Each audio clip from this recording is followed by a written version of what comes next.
તમે બધા જાણો છો, આપણા શિક્ષણ મંત્રી અમારા નર્મદા જિલ્લામાં આવ્યા ત્યારે શિક્ષણ મંત્રીએ મારા નામની અનેક ટિપ્પણીઓ કરી, અનેક ભાષણો કર્યા. એમણે કીધું કે શું ખોટ પડી ગઈ. ત્યારે શિક્ષણ મંત્રીને હું કહેવા માંગુ છું, તમે શાળાના કાર્યક્રમમાં ઉપસ્થિત હતા શિક્ષણ મંત્રી તરીકે. તમે જે જગ્યા પર આવ્યા હતા એ શાળાનો કાર્યક્રમ હતો અને તમે શિક્ષણ મંત્રી છો. ત્યારે શિક્ષણ મંત્રી તરીકે તમારે એનું ચિંતન કરવું જોઈએ કે આદિવાસી વિસ્તારોમાં નકલી કોલેજો ચાલે છે નર્સિંગના નામે.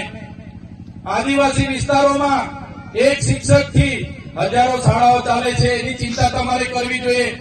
તમે પોતે મંત્રી છો અને આદિવાસી બાળકોને ઉચ્ચ અભ્યાસ માટે જે પોસ્ટ મેટ્રિક શિષ્યવૃત્તિ મળતી હતી એ તમારી સરકારે કેમ બંધ કરી, એનો ખુલાસો તમારે આપવો જોઈએ. શિક્ષણ મંત્રીએ એની વાત કરવી જોઈએ. એની જગ્યાએ ચૈતર વસાવા શું કરે છે એની વાત કરતા હતા.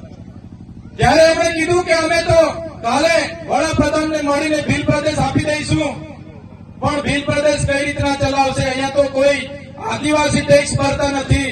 ત્યારે શિક્ષણ મંત્રીને ખબર ન હોય તો એમની જાણ માટે હું કહી દઉં છું, આદિવાસી વિસ્તારમાં જે પાણી છે, વીજળી છે, લિગ્નાઇટ છે, રેતી છે, પથ્થર છે, જળ છે, જંગલ છે, જમીન છે, એમાંથી અનેકો કરોડો ને પણ અબજો રેવન્યુ અમે જનરેટ કરીએ છીએ. એનાથી આ દેશ ચાલે છે.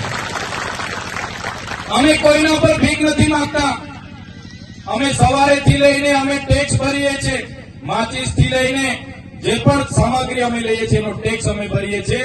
અને તમારા મળતિયાઓ, એનજીઓ, એજન્સીઓ, કોન્ટ્રાક્ટરો ટ્રાઇબલ સપ્લાયનું કરોડોનું બજેટ સગે વગે કરે છે. ત્યારે આદિજાતિ વિકાસ વિભાગે, તમે મંત્રી છો તો આદિવાસી બાળકોની સ્કોલરશીપ કેમ બંધ કરી એનો ખુલાસો તમારે આપવો જોઈએ. 3 વર્ષથી વડોદરાની એમએસ યુનિવર્સિટીના વાઇસ ચાન્સલર બોગસ સર્ટિફિકેટના આધારે નોકરી કરતા હતા, હમણાં પકડાયા છે. એનો ખુલાસો તમારે આપવો જોઈએ. પણ તે આપી નથી શકતા અને હવામાં ફાંકા ફોજદારી કરે છે.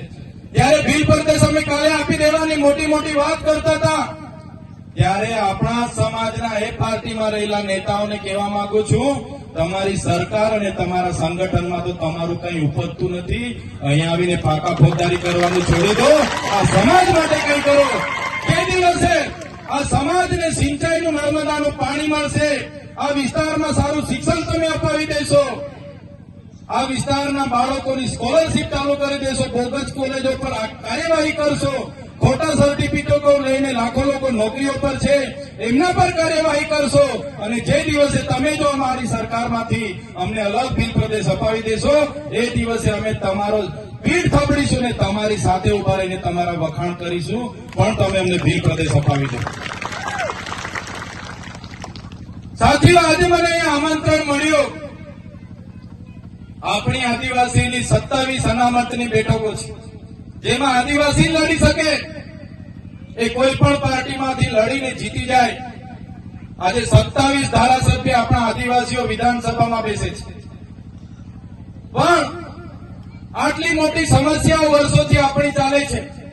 તો તે ડબલ એની જમીનો બધી દાહોદ હોય, મહીસાગર હોય, પંચમહાલ હોય, કેવડિયા હોય, નર્મદા હોય, આ સરકારના અધિકારીઓ શ્રી સરકાર કરીને બધા એમના મળતિયાઓને આપી દે છે. એક પણ નેતા આદિવાસીઓની જમીનો માટે, એક પણ નેતા આદિવાસીઓના શિક્ષણ માટે, એક પણ નેતા આદિવાસીઓના આરોગ્ય માટે બોલવા તૈયાર નથી. બધાને પોતાની ટિકિટોની પડી છે. જ્યારે પાર્ટી ઊંચી આંગળી કરવા ગઈ ત્યારે ઊંચી આંગળી કરે છે. એમને ખબર છે 2 હાથ જોડીશું એટલે તાલુકાની ટિકિટો એમને મળે છે. પગે પડે એટલે એમને જિલ્લાની ટિકિટો મળી જાય છે. અને ઉપડા પડીને દંડવત કરી દે તો ધારાસભ્યની ટિકિટ મળે છે. એ જ આપણા નેતાઓ પાર્ટીઓમાં કરી રહ્યા છે. આજે હું તમારા મંચ પર આવ્યો છું